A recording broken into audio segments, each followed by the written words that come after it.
Hello, my name is Elkrief, and in this video I'm going to talk about how to overcome fear. So before we get into how to overcome fear, how to deal with fear, or how to lose fear, let's first look at what causes fear, because it's very important to see what's creating your fear in order to see how to lose it or overcome it. So first, take a moment to think about what outcome you're afraid of. Whether you're afraid of failing at something or you're afraid of something happening to you, take a moment to think about it. And I want you to close your eyes and really imagine it. When you imagine this outcome, when you think about it, how do you feel? Well, you feel afraid, you feel fear, you feel pounding in your heart or tension in your chest or pressure in your chest, something along those lines. Or maybe you feel it in your stomach, right? Or maybe you feel butterflies, something along those lines. So a moment ago, you probably didn't have that. And as soon as you start thinking about it, fear is created. So if as soon as you start thinking, a feeling is created, the feeling must be the result of thinking. Right? There's nothing factually happening to you right now to create fear. If you look around the room, almost certainly there's nothing factually to create fear. You may think something might happen, but if nothing is happening now, fear can't be created by anything happening, anything factual, anything in reality. Another way to see that your fear is not the result of a fact, but only the result of a thought, is by simply looking. If a situation created fear, then you couldn't escape it simply by distracting yourself from thoughts. But yet, no matter what situation you're in, if there's fear, right? If you distract yourself from thoughts, either you get your favorite food, or you start talking to someone else, or you think about something else for a moment, or you turn on the TV or something, you can be distracted from that fear and you forget all about it. Right? It may be harder in some situations than others, but if at any moment you experienced how distracting yourself from thoughts gets rid of fear, then you know it's only thoughts that's creating that fear. So now that we see that fear is the result of thoughts, let's put it a little differently. Okay? So fear is not the result of thoughts. Fear is the result of believing thoughts to be true. Okay? So if somebody approaches you, if you're sitting down and someone approaches you and says the world is going to end tomorrow, and you believe them, how do you feel? Well, you feel afraid, fearful perhaps. But if you don't believe them, if this person walks up to you and says the world is going to end tomorrow, but they don't seem like a credible source of information on that subject, so you just don't believe what they say, then how do you feel? Well, you feel nothing. If you don't believe what they say, you don't feel anything. So what that shows you is that when you believe somebody's words to be true, they create emotions. When you believe that a bad outcome is happening tomorrow, the words that a bad outcome is happening tomorrow, you feel fear. But when you don't believe those same exact words, you feel nothing. Well, the same is true with the words in your mind. When you believe that a bad outcome is happening, or that a bad outcome is possible, you feel afraid. But if you don't believe those exact same words, those exact same thoughts, if you simply don't believe them, then they don't create fear. They don't create anxiety, they don't create emotions. It doesn't even matter if they're playing in your head. It's like somebody talking nonsense in front of you, or the radio playing in front of you. But you don't believe anything they say, so they can talk all day, it doesn't matter. Right? So, the next obvious question is, so how do I deal with those thoughts? How do I stop believing them? Well, if you have fear, it is because you are believing that a specific outcome in the future would be bad. It would be bad if this happened to me, or it would be best if I got a particular outcome, and therefore any other outcome would be worse.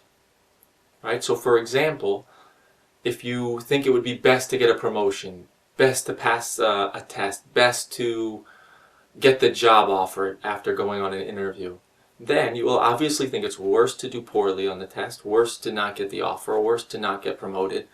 or worse, to not get the girl, something along those lines.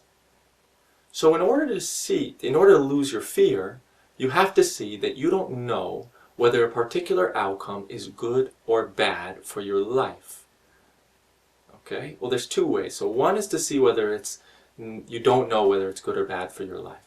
So in order to see that you don't know whether an outcome is good or bad for your life, you first need to take a big step back and ask yourself, what do I want in life more than anything else?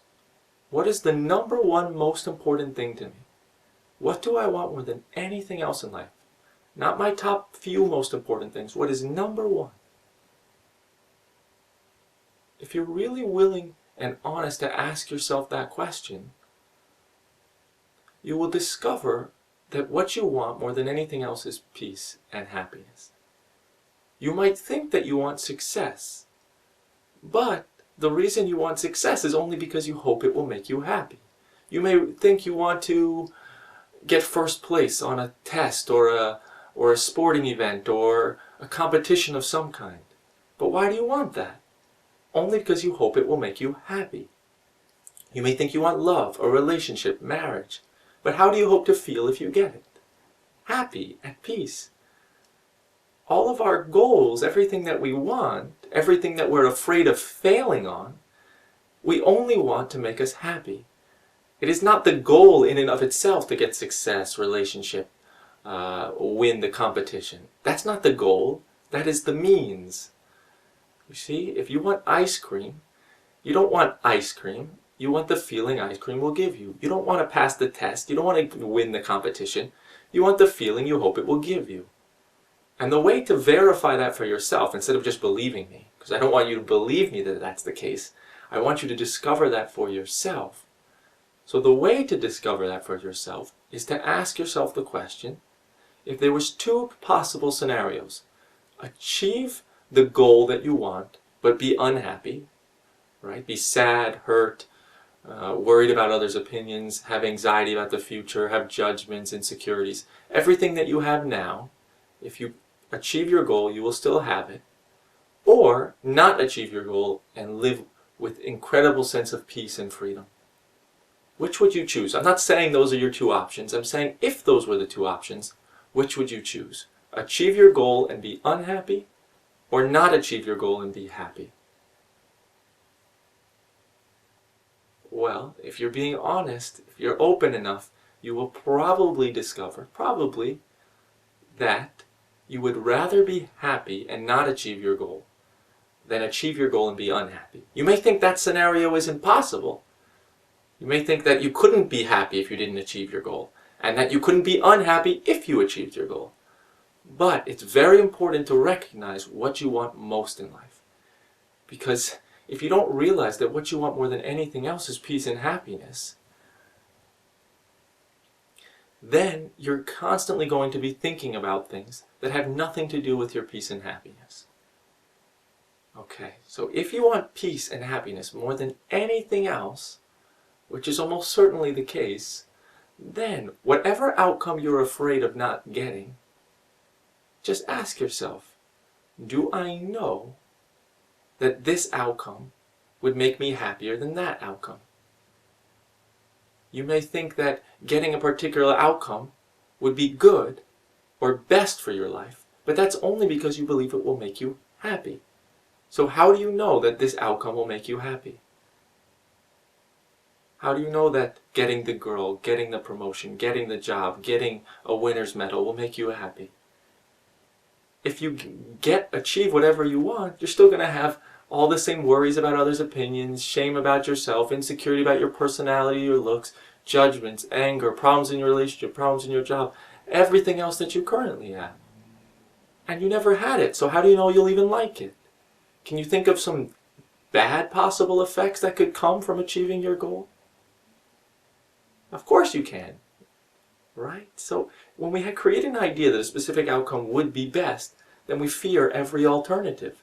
But if you discover that whatever outcome you think would be best for you might not even make you happy, or certainly can't make you happy, and might not be best for your life at all, then all of a sudden you don't have to fear the alternative. Because if you look at the alternative, failing to achieve your goal, the word failure sounds like it's bad. Right? I didn't achieve my goal. That's bad. But how do you know? It might be better for you. Have you never had something happen in the past that you thought was bad in the moment, but ended up working out really well? Do you know what all the effects are of not achieving your goal? How do you know? Is it possible that if you don't get the job offer, you'll get another one that's better? Or you'll have extra free time and read a book that makes you happy, or you'll learn a lesson, or meet somebody, or something will happen that turns out to be much more valuable for your life in the long run? How do you know? So the way to lose the fear about achieving a particular outcome and being afraid of failure is simply by recognizing, I don't know what outcome is best for me. The other way, there's a second way to recognize, to lose the fear of achieving a particular outcome and failing to achieve it. And that is to recognize that failure doesn't mean anything about me. So what generally, one of the reasons why the fear of failure is so strong and intense is because we believe if we succeed, it means I am great, I am worthy, I am lovable. And if we fail, it means I am unworthy, there's something wrong with me, I am not good enough, I am insufficient. But it doesn't mean that.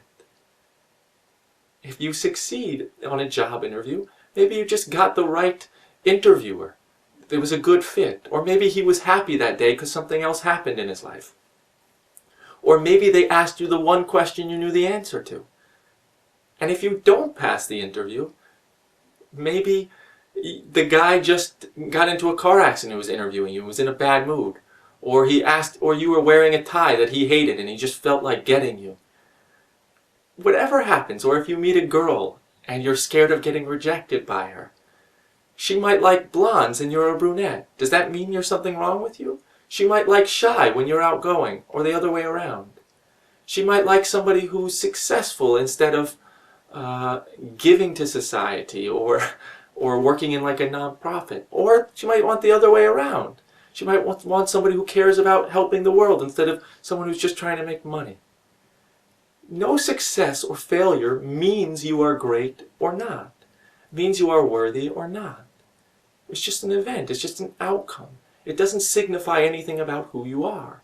Because there are so many variables that occur in creating a particular outcome, and you are not in control over all of them.